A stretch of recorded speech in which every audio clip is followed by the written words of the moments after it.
फागुन 1 गतेदेखि विद्यालयमा भौतिक रूपमा पठन पाठन गराउन सरकारलाई CCMCC को सिफारिस। सवारी साधनमा लागू जोर बिजोर प्रणाली पनि भोलिबाटै हटाउन अनुरोध। दलीय भागभण्डा र कमजोर व्यवस्थापनमा राजदूत नियुक्त हुँदा मुलुकको साख गिर्ने चुनौती। राजदूत नियुक्ति प्रक्रिया तर्कसङ्गत हुनुपर्ने विज्ञहरूको सुझाव। कोरोना संक्रमण दर घट्दो, औसतमा 12.3% कमी आएको सरकारको दाबी। पछिल्लो पटक नेपालमा 1386 जनामा कोरोना संक्रमण पुष्टि। विश्व प्रख्यात भारतीय गायिका लता मंगेशकरको 92 वर्षको उमेरमा निधन। भारत सरकारद्वारा 2 दिन राष्ट्रिय शोकको घोषणा। र अफ्रिका कप अफ नेसन्सको फाइनल भिडन्त आज। उपाधिका लागि इजिप्ट र सेनेगल प्रतिस्पर्धा गर्दै। नमस्कार, कान्तिपुर डायरीका साथमा साथी प्रिन्स र म पार्वता। समाचार अब विस्तारमा। कोभिड-19 संकट व्यवस्थापन समन्वय केन्द्र CCMCC ले फागुन 1 गतेदेखि विद्यालयमा भौतिक रूपमा पठन पाठन गराउन सरकारलाई सिफारिस गरेको छ। आज बसेको CCMCC को बैठकले विद्यालय खोल्ने निर्णय गर्दै कार्यान्वयनका लागि सरकारलाई सिफारिस गरेको प्रवक्ता सुनिता नेपालले जानकारी दिनुभयो। 12 वर्ष मुनिका विद्यार्थीको हकमा आलोपालोको कक्षा सञ्चालन गर्न सिफारिस गरिएको पनि उहाँले बताउनुभयो। विश्वविद्यालय, विद्यालय, ट्युसन सेन्टर, तालिम वा अन्य प्रकारका शैक्षिक क्रियाकलाप सञ्चालन हुने स्थानहरू पनि जनस्वास्थ्यको मापदण्ड अपनाएर फागुन 1 गतेबाट चाहिँ लागू गर्ने गरी सञ्चालनमा ल्याउनको लागि सिफारिस भएको छ। तर यसमा विद्यालयको हकमा भने 12 वर्ष पुरा भएका विद्यार्थीको हकमा नियमित रूपमा कक्षा सञ्चालन हुने र 12 वर्षभन्दा कम उमेरका विद्यार्थीको हकमा चाहिँ आलो पालो दिनमा कक्षा सञ्चालन गर्नको लागि गृह र शिक्षा मन्त्रालयलाई सिफारिस गरिएको छ। र यीमाथि उल्लेखित क्रियाकलापहरू सञ्चालन गर्दा चाहिँ आफ्नो जिल्लाको कोभिडको अवस्था जोखिमको विश्लेषण गरेर आवश्यकता अनुसार स्मार्ट लकडाउन कार्यविधि अनुसार कार्यान्वयन गर्नको लागि लेखिएको छ। कोभिडको तेस्रो लहरका कारण माघको पहिलो सातादेखि विद्यालय बन्द छन्। पहिलो चरणमा माघ 15 गतेसम्म विद्यालय बन्द गर्ने निर्णय भएको थियो। त्यसपछि कोरोना संक्रमण जोखिम कायमै रहेको भन्दै CCMCC कै सिफारिसमा माघ मसान्तसम्म विद्यालय बन्द गर्ने निर्णय सरकारले गरेको थियो।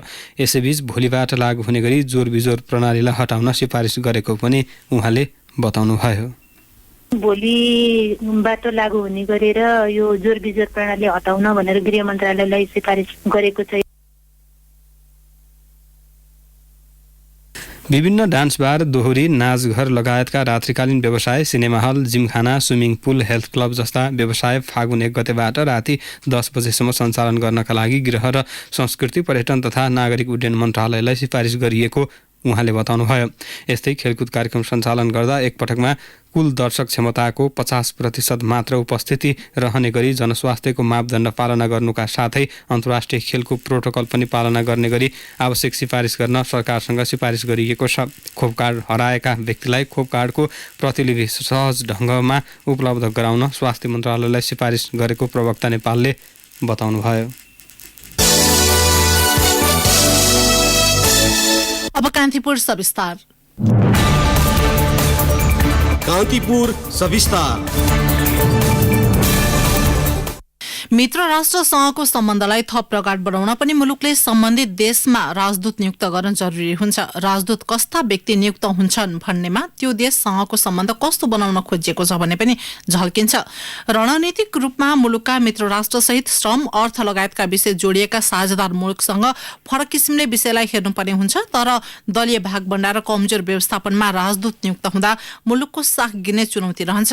नेपाल पनि यही साख जोगाउने कसरतमा छ। 4 वर्षको अवधिका लागि पठाइएका राजदूत फिर्ता हुनु 2 महिना अघि नयाँ व्यक्ति छनौट प्रक्रिया थालेर नियुक्ति हुनुपर्ने विषय हरेक पटक राजदूत नियुक्ति प्रक्रियाका बेला उठ्ने गरेको पनि राजनैतिक नेतृत्वको महत्वको सूचीमा नपर्दा मुलुकले उचित सम्मान पाउन सकिरहेको छैन। व्यक्ति छनौटका मापदण्ड पूरा भइसकेपछिको प्रक्रियाका लागि लाग्ने समय राखेर नयाँ राजदूत नियुक्ति हुनुपर्ने विषय उठानका लागि मात्रै उठाएको जस्तो देखिन्छ। 2074 मा राजदूत नियुक्ति सम्बन्धी निर्देशिका आइसकेपछि यस सम्बन्धका कैयौं व्यक्ति टरे पनि अझै पनि समय र व्यक्ति छनौट प्रक्रिया समस्यामा नै छ।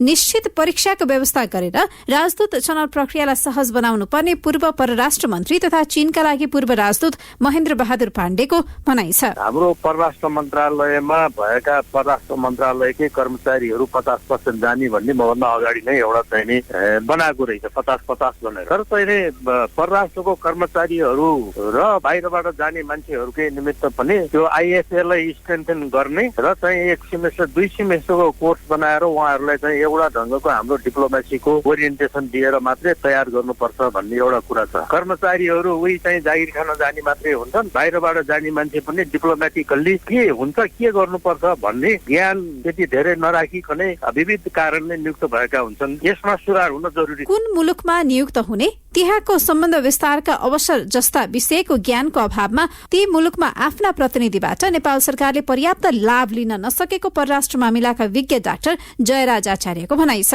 अहिले विद्यमान छनौट प्रक्रियाको कार्यशैलीमा सामान्य परिवर्तन मात्रै गरिदिँदा पनि समस्या केही हदसम्म समाधान हुने डाक्टर आचार्यको तर्क छ। अरूबाट पनि सिक्नु पर्यो। जस्तो 1 वर्ष 2 वर्षसम्म पनि राजदूत नभएर खाली भएको अवस्था पनि छ विभिन्न देशहरूमा। अनि अरू देशहरूले त्यसरी नै हाम्रो काठमाडौँमा आफ्ना राजदूतहरू खाली राख्छन् कि राख्दैनन् त्यति हेरे पनि पुग्छ नि। जस्तो अब 2टा प्रमुख छिमेकी भनौँ न, भारत र चीन भयो, संयुक्त राष्ट्रसङ्घको सुरक्षा परिषदका स्थायी सदस्यहरू समेत भएका मुलुकहरूले त्यसो गर्छन्? गर्दैन नि, कसैले पनि गर्दैन। हाम्रो चाहिँ त्यसमा कमजोरी देखिएको छ। कार्यगत पद्धति गलत छ भनेदेखि त्यसलाई सुधार्ने काम त राजनीतिक नेतृत्वकै हो नि। सबैभन्दा ठुलो दायित्व त राजनीतिक नेतृत्वकै हुन्छ। सुधार्न चाहे त एकै दिनमा सुध्रिन्छ नि। विभिन्न मुलुकमा नेपालका 30वटा राजदूतावास, 3वटा स्थायी नियोग र 7वटा महावाणिज्य दूतावास रहेका छन्। आर्थिक रणनीतिक सम्भावनाका बावजुद हामीले पहिचान गर्न नसकेका मुलुकमा अवसर पहिल्याउन सही व्यक्तिको छनौटले निकै परिवर्तन ल्याउने थियो। राजदूतको नियुक्तिको आवश्यकताबारे जानकारी दिँदै स्विजरल्याण्डका लागि नेपालका पूर्व राजदूत प्राध्यापक डाक्टर शम्भुराम सिमखडा, राजदूतहरू भनेको कूटनीतिको फरवर्ड विङ, देशमा गएर सञ्चालन गर्ने माध्यम उनीहरू हुन्। यस्ता राजदूतहरूको क्वालिफिकेसन कुन देशमा कस्तो किसिमको हाम्रो कूटनीतिक सम्बन्ध हुन्छ भन्नुहोस् न। भारतसँग, चीनसँग, अमेरिकासँग, संयुक्त राष्ट्रसङ्घमा यो एक पक्ष मात्रै हुँदैन। आर्थिक छ, कूटनीतिक छ, राजनीतिक पनि हुन्छ, रणनीतिक पनि हुन्छ। त्यस्तै गरेर अरू देशहरूमा आर्थिक दृष्टिकोणले अत्यन्त महत्त्वपूर्ण हुन्छ। जापान भन्नुहोस्, जर्मनी भन्नुहोस्, EU भन्नुहोस्। अब त्यस्तै गरेर अरू देशहरू छन् जहाँ हामी एक किसिमको प्रतिनिधित्वको लागि राजदूतहरू बनाएको छौँ। भन्नु न साउथ अफ्रिका, ब्राजिल, त्यहाँ पनि गर्न सके त चाहिँ धेरै छ सम्भावना, नभए होइन। तर त्यो भन्दा पनि ठुलो कुरो के हो भनेदेखि त्यहाँ चाहिँ हाम्रो उपस्थिति र प्रतिनिधित्व पनि त्यत्तिकै इम्पोर्टेन्ट छ। मित्र राष्ट्रहरूमा नेपालको प्रतिनिधित्वको महत्त्वबारे बुझ्ने हो भने राजदूत नियुक्ति प्रक्रिया निकै सहज र सरल हुन सक्छ। अन्तर्राष्ट्रिय समुदायबाट सिक्दै हामीले राजदूत छनौट गर्ने हो भने राजनैतिक नेतृत्वमाथिको विश्वसनीयता पनि बढ्नेछ। अन्तर्राष्ट्रिय समुदायमा विश्वसनीयता बढाउँदा श्रम सम्बन्धी समस्या झेलिरहेका मुलुकसँगको समन्वय र पहल निकै सहज हुने थियो। यद्यपि यी सबै विषयमा राजनैतिक नेतृत्वले नै सुधारको चाहना नराख्दासम्म परिवर्तन ल्याउन सम्भव हुने छैन। रेडियो कान्तिपुरका लागि दिवा भट्टराई। कान्तिपुर सविस्तार।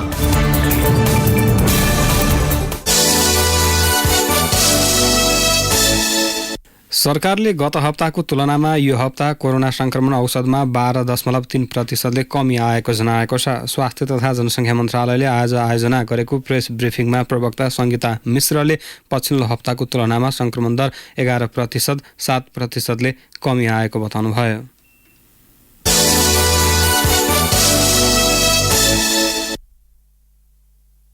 संक्रमण दर 24.5% रहेको छ, जुन पछिल्लो हप्ताको तुलनामा 11.7%ले कम हो। गत हप्ताको तुलनामा यो हप्ताको औसत संक्रमण दरमा 12.3%ले कमी आए तापनि अझै संक्रमण दर 28% भन्दा बढी रहेको छ। यसैबीच पछिल्लो पटक नेपालमा 1386 जनामा कोरोना भाइरस संक्रमण पुष्टि भएको छ। यस्तै 8704 जना कोरोना संक्रमित संक्रमण मुक्त भएका छन्। सोही अवधिमा 11 जना संक्रमितको मृत्यु भएको छ। यो सँगै कोरोना भाइरसका कारण हालसम्म 11814 जना संक्रमितको मृत्यु भएको स्वास्थ्य मन्त्रालयको तथ्याङ्कमा छ। मुलुकभर 45248 सक्रिय संक्रमित रहेका छन्। कान्तिपुर डायरीमा अब ब्रेकको पालो। कान्तिपुर डायरीमा अब बाँकी प्रसङ्ग। प्रदेश 1 का मुख्यमन्त्री राजेन्द्र कुमार राईले मन्त्री परिषद विस्तार गर्नुभएको छ। आज 8 मन्त्री थपिएसँगै प्रदेश मन्त्री परिषद 13 सदस्यीय पुगेको छ। नवनियुक्त मन्त्रीहरूलाई प्रदेश प्रमुख परशुराम खापुङले शपथ ग्रहण गराउनु भएको थियो। थपिएका मन्त्रीहरूमा खानेपानी सिंचाई तथा ऊर्जा मन्त्रीमा माओवादीका उपनेता रामकुमार राई, कृषि मन्त्रीमा माओवादी केन्द्रका प्रमुख सचेतक झलक बहादुर मगर, सामाजिक विकास मन्त्रीमा एकीकृत समाजवादीका राजन राई, पर्यटन तथा संस्कृति मन्त्रीमा एकीकृत समाजवादीका झलनाथ खनाल निकट खिनु लुङबा लिम्बू र यातायात व्यवसाय तथा सञ्चार मन्त्रीमा एकीकृत समाजवादीका अध्यक्ष माधवकुमार नेपालका नाता सम्बन्धका उपेन्द्र घिमिरे छन्। नेपाली कांग्रेसबाट वन वातावरण तथा भू संरक्षण मन्त्रीमा शेखर चन्द्र थापा, उद्योग श्रम तथा रोजगार मन्त्रीमा प्रताप प्रकाश हांगाम र भूमि व्यवस्था सहकारी तथा गरिबी निवारण मन्त्रीमा ओम प्रकाश सरावगीले शपथ लिनुभयो। कांग्रेसबाट शपथ लिएका 3 जना मध्ये थापा र हांगाम सभापति शेरबहादुर देउवा निकट र सरावगी कांग्रेस नेता कृष्ण प्रसाद सिटौला निकट हुन्। मन्त्री परिषद विस्तारमा कांग्रेसका शेखर कोइराला समूहलाई बाइपास गरिएपछि उनीहरू असन्तुष्ट छन्। शपथ ग्रहण कार्यक्रममा आन्तरिक मामिला तथा कानून मन्त्रीमा कांग्रेसका प्रमुख सचेतक केदार कार्की अनुपस्थित हुनुहुन्थ्यो।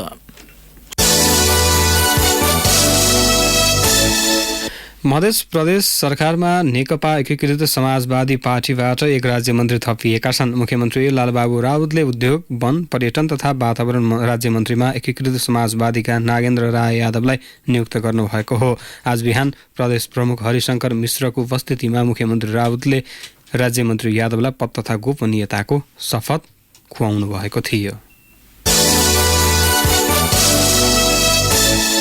राष्ट्रिय प्रजातन्त्र पार्टी राप्रपाका अध्यक्ष राजेन्द्र लिङदेनले पार्टीमा कोही असन्तुष्ट हुनुपर्ने अवस्था नरहेको बताउनु भएको छ। पार्टी केन्द्र कार्यालयमा नवनियुक्त पदाधिकारी एवं विभागीय प्रमुखहरूको पदस्थापन, स्वागत र मनोनयन पत्र हस्तान्तरण कार्यक्रममा अध्यक्ष लिङदेनले सबैसँग संवादको थालनी गरिएको र कोही निराश हुनु नपर्ने उल्लेख गर्नुभएको हो। देशले राप्रपाको आवश्यकता महसुस गरिरहेको, पार्टीले लिएको राष्ट्र संस्था र हिन्दू राष्ट्र पुनस्थापनाको एजेन्डा दिन प्रतिदिन लोकप्रिय बन्दै गएको अवस्थामा राप्रपाले नवीन यात्रा प्रारम्भ गरिरहेको उहाँले बताउनुभयो। सानातिना विषयमा नअल्झिकन बृहत राप्रपा निर्माणमा जुट्न सबै नेता कार्यकर्तालाई उहाँले आग्रह गर्नुभयो। उहाँले निवर्तमान अध्यक्ष कमल थापासँग छलफल सकारात्मक भएको उल्लेख गर्नुभयो।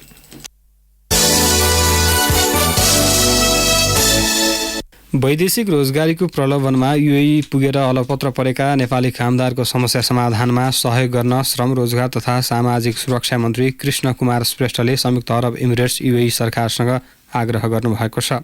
मन्त्रालयमा आज नेपालका लागि युएईका राजदूत साइद हमदान अल नाकीसँगको भेटमा मन्त्री श्रेष्ठले वैदेशिक रोजगारीको प्रलोभनमा परि पर्यटन तथा अन्य भिसामा युएई गई अलपत्र परेका नेपाली कामदारको समस्या समाधानमा सहयोग गर्न आग्रह गर्नुभएको हो।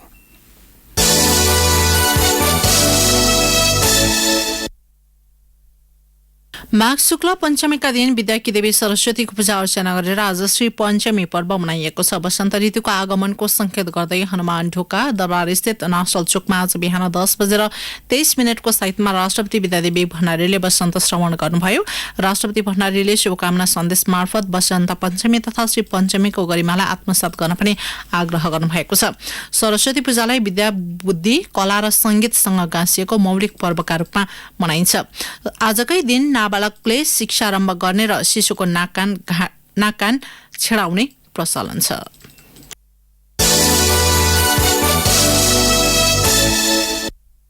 काठमाडौँ महानगरपालिकाले कोभिड-19 विरुद्धको फाइजर खोपको दोस्रो मात्रा भोलिदेखि लगाउन सुरु गर्ने भएको छ। महानगरपालिकाले एक सूचना जारी गर्दै 12 देखि 17 वर्ष उमेर समूहका पहिलो खोप लगाएका बालबालिकाका लागि शनिबार बाहेक फागुन 5 गतेसम्म खोप कार्यक्रम सञ्चालन गरिने जनाएको हो। खोप समन्वय समितिको निर्णय अनुसार 32 वटै वडाका विद्यालयमा खोप केन्द्र तोकी अभियान सञ्चालन हुनेछ। खोप लगाउन जाँदा पहिला मात्रा लगाएको 21 दिन पूरा भएका बालबालिकाले खोप कार्ड अनिवार्य लैजानु पर्नेछ। खोप अभियान सञ्चालनका क्रममा सरकारले तोकेको स्वास्थ्य मापदण्डको पूर्ण पालना गर्न पनि महानगरले आग्रह गरेको छ।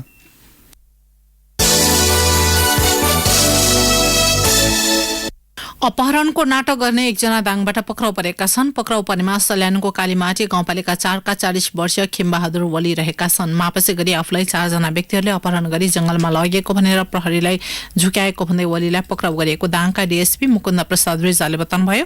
अपहरणमा परेको भने फोन गरेका वलीलाई इलाका प्रहरी कार्यालय तुलसीपुरबाट खटिएको प्रहरी टोलीले आज बिहान 4 बजे तुलसीपुर 3 दमार गाउँबाट पक्राउ गरेको डीएसपी रिजालले जानकारी दिनुभयो।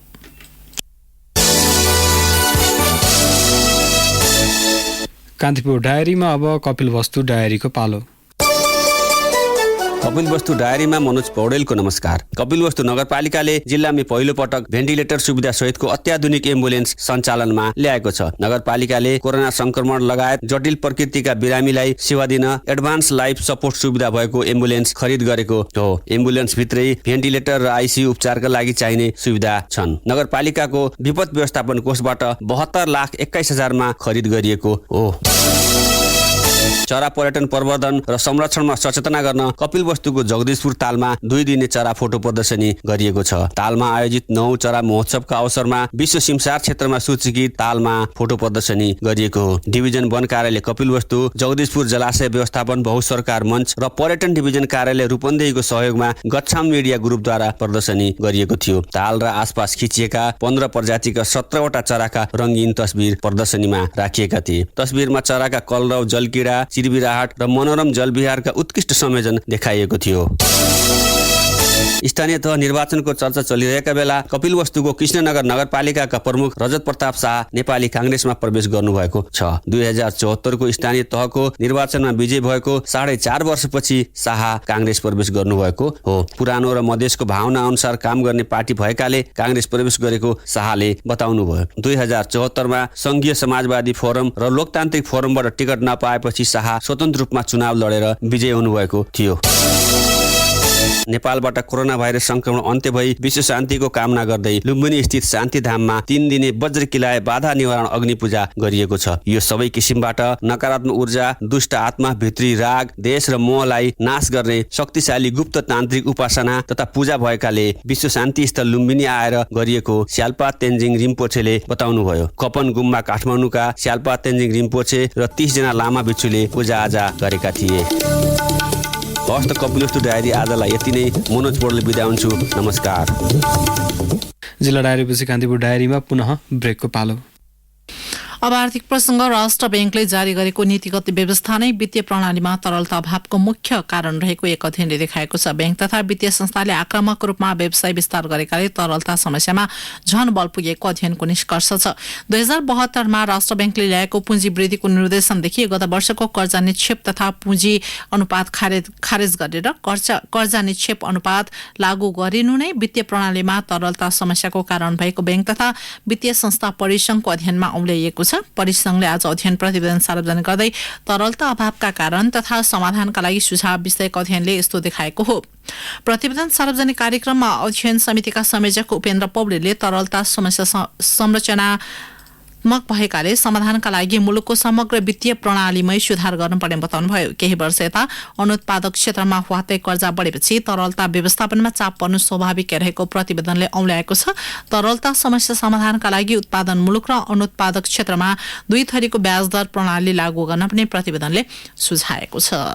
कारोबार हुने साताको पहिलो दिन धितोपत्र बजार ओह्रालो लागेको छ। शेयर कारोबार मापक नेप्से परिसूचक आज 40.57 अङ्कले घटेर 2,826.17 बिन्दुमा पुगेको छ। 40 अङ्कले घटेको नेप्सेमा 5,83,64,64 रुपैयाँ बराबरको कारोबार भयो। नेप्सेमा आज कुल 228 कम्पनीका 73,192 कारोबारबाट 1,06,00,000 किता सेयर किनबेच भए। कारोबारमा आएका सबै उपसमूहको परिसूचक ओह्रालो लाग्दा समग्र बजार नै प्रभावित भयो।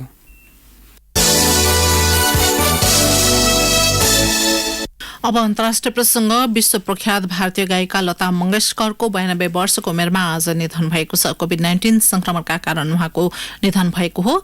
मुम्बई स्थित ब्रिज क्यान्डी अस्पतालको आइसियुमा उपचारका क्रममा बिहान उहाँको निधन भएको हो। सहकर्मी सन्तोष गन्धर्वको एक सामग्री। कलाकार आनन्द अधिकारीको शब्द, शिखर सन्तोषको सङ्गीत तथा रामकृष्ण ढकाल र लता मङ्गेशकरको संयुक्त स्वरमा भारतको मुम्बई स्थित लता स्टुडियोमा कान्तिपुर संवाददातासँग नेपाली गीत गाइसकेपछि मङ्गेशकरले दिएको प्रतिक्रिया थियो। नेपाली गीत सङ्गीतको निकै तारिफ र प्रशंसा गर्ने लताले यसअघि आकाशमा तीर मेरे तारा, तिमीलाई शुभकामना चलचित्र माइती घरमा आफ्नो आवाज दिइसकेकी थिइन्। राम्रो गायकीमा सरस्वतीको वास हुन्छ। लता मङ्गेशकरको गलामा स्वयं सरस्वती अवस्थित रहेकी थिइन्। जीवनको अन्तिम कालखण्डसम्ममा आफ्नो आवाजले भारतीय सङ्गीतलाई जीवन्त बनाइरहेकी विश्व सुप्रसिद्ध पार्श्व गायिका मङ्गेशकरले नेपाली गीतमा पनि आफ्नो कालझै आवाज पस्केकी छन्।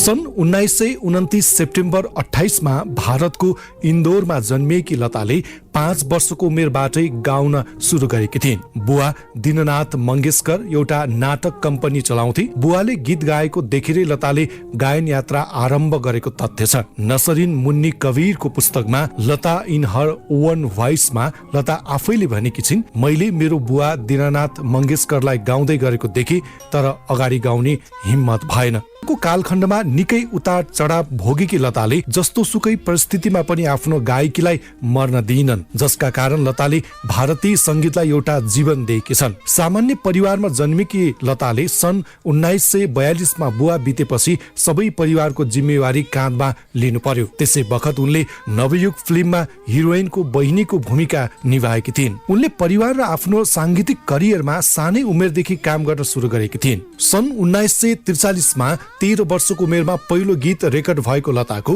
जीवनकालमा 36 भाषामा 30,000 भन्दा बढी गीत रेकर्ड भएका छन्। लताले गीतसँगै माझेबाल, चिमुकला संसार 1943, जगभाउ 1944, बडीमा 1945, जीवन यात्रा 1946, माद 1948, छत्रपति शिवाजी 1952, सालिममा अभिनय गरेकी थिइन्। सन् 1947 मा चलचित्र आपकी सेवा में लतालाई गाउने मौका मिल्यो। त्यो गीतले उनलाई धेरै चर्चा दिएको थियो।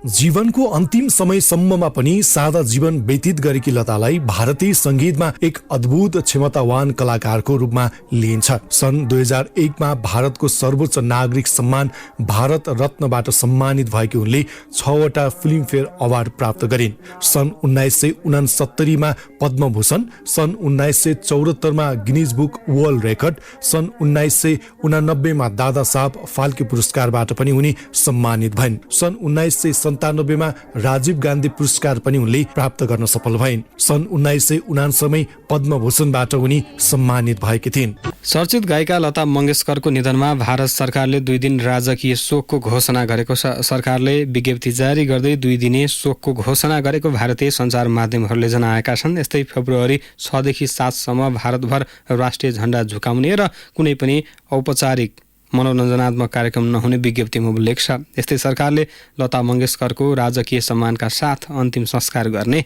निर्णय पनि गरेको छ। अब खेल प्रसङ्ग। अफ्रिका कप अफ नेसन्सको फाइनल भिडन्त आज हुँदैछ। उपाधिका लागि इजिप्ट र सेनेगल बीच प्रतिस्पर्धा हुन लागेको हो। दुई टोली बीचको प्रतिस्पर्धा क्यामरूनको ओलेम्बे रङ्गशालामा आज राति पाउने 1 बजे सुरु हुनेछ। दुई राष्ट्रबीच भएको 12वटा खेलमा इजिप्ट 6 पटक विजयी भएको छ, सेनेगल 4 पटक विजयी भएको छ भने 2 खेल बराबरीमा टुङ्गिएको छ। सेनेगलले बुर्किना फासोलाई पाखा लगाउँदै फाइनल यात्रा तय गरेको हो। इजिप्टले भने सेमी फाइनलमा क्यामरूनमाथि जित हात पार्दै सेनेगलसँगको उपाधि भिडन्त पक्का गरेको हो। लिभरपुलबाट क्लब फुटबल खेलिरहेका इजिप्टका मोहम्मद सलाह र सेनेगलका सादियो माने बीचको फाइनल प्रतिस्पर्धा रोचक हुने अनुमान गरिएको छ। यसैबीच तेस्रो स्थानका लागि भएको खेलमा आयोजक राष्ट्र क्यामरून विजयी भएको छ। बुर्किना फासोलाई पेनाल्टी सुटआउटमा 5 दिनको अन्तरले हराउँदै क्यामरून विजयी भएको हो। निर्धारित समयमा खेल 3 दिनको बराबरीमा सकेपछि खेल पेनाल्टीमा धकेलिएको थियो। हवस् त यिनै प्रसङ्गसँगै कान्तिपुर डायरीको यो बुलेटिन यही सकिन्छ। 8 बजे सेक्युरिटी एन्ड क्राइम डायरी हुनेछ। साथी प्रिन्स र म पार्वता आज्ञा माग्छौँ। नमस्कार।